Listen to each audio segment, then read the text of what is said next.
মাঝে মাঝে বেড়াতে যাবা, যেখানে ইচ্ছা যাবা, যা ইচ্ছা খাবা। এই জন্য বিয়ে করার পরে বউ নিয়ে শুধু ঘরের ভেতরে আটক করে রাখলে হবে না। এ বউ নিয়ে মাঝে মাঝে আপনি নিজের আত্মীয় স্বজন যারা আছে, বিভিন্ন অনুষ্ঠান যেগুলো জায়েজ আছে, বেড়াতে যাওয়া লাগবে।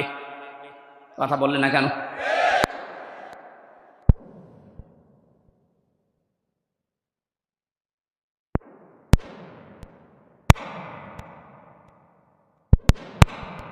সংকুচিত করে ইসলামের উপর একটা অপবাদ দেয় যে মেয়েরা ইসলাম যদি কায়েম হয় তোমাদেরকে ঘর বন্দি করে ফেলবে।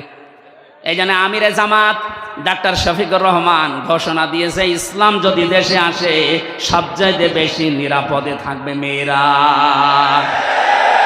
এদেরকে আজ অনেকে জুজুর ভয় দেখাচ্ছে, দেখো ইসলাম যদি আসে তাহলে এইভাবে বেড়াতে পারবা না। কে বলেছে পারবে না?